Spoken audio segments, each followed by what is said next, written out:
bit more about how we water the pigs back here. There's no water, available as far as a tap or anything. They just have piggy pond and some low areas.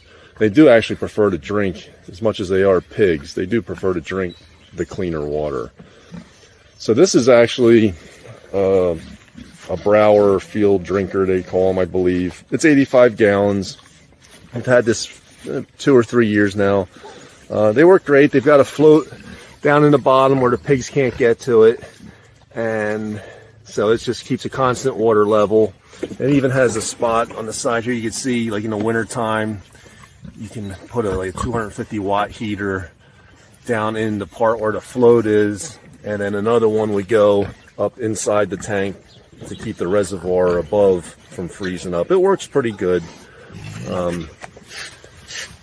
But mount it to a pallet so we can just pick it right up, move it, when we do our paddock moves. And then we have just a cheap 12 volt pump right there.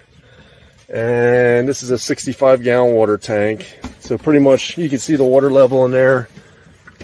So the 65 gallons will top this off again. Each morning we come back, check on them, make sure everybody's where they're supposed to be, top off the water, check the feed, make sure it doesn't need refilled. And then just a matter of putting an alligator clip, and it always scares Stacy. So it'll take 10 minutes or so for this to fill up. That's how I feel today.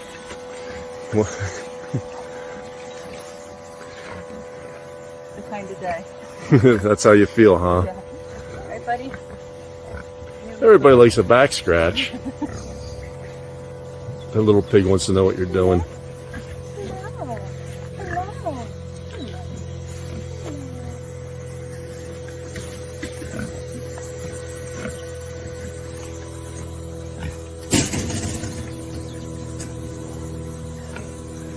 They're curious animals.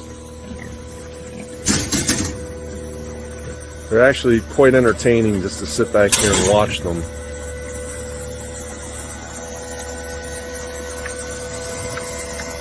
Not much activity right now. They still seem to be a little groggy. They're sleeping in late. It's a nice cool morning. At least for, for the 4th of July. Happy 4th. What do you think, pig? Once they get up and get moving, they start messing with each other, and there's a little guy getting a drink. And the drinker has plugs in the bottom, so usually when we move it, we'll pull them plugs out, flush it out good, because they get so much dirt in their mouth from rooting around. Then they get a drink out of it. You can see there's a lot of dirt and sediment and grass that gets into that drinker.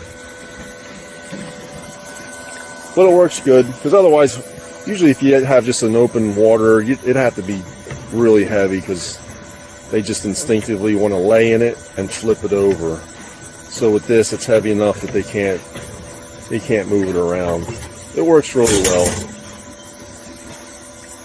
I think we ordered it through Farmer Boy Ag. I know right now they're just over $400 now, and then you throw in shipping, they are no way cheap. But they work really well. So I guess it's worth it.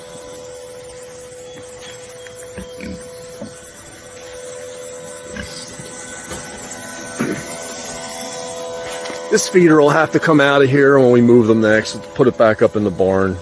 We're not putting feed in anymore because we put the big one out here. And you can see it was, I believe, a week ago today that they were moved into here. They've pretty much chewed up and rooted everything. So we're actually, for this move, going to go out the back more. We'll still leave the feeders up here, and we're going to extend this paddock out the back another 50 yards or so and give them another big area, but keep the feeders up here just because it tends to be really wet down there, and to move heavy equipment, especially after the rain we just had, it would just be a mess.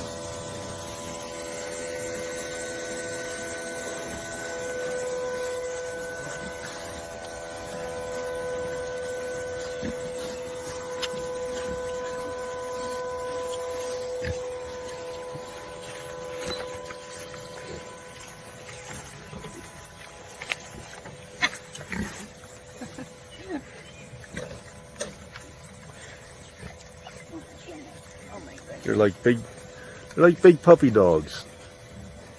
Most of them. Some don't want to be touched. This guy here.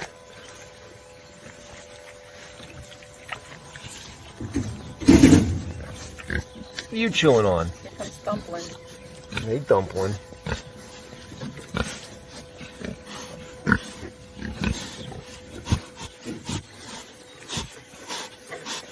Oh, you're so photogenic.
I'd love to know what they're saying to each other.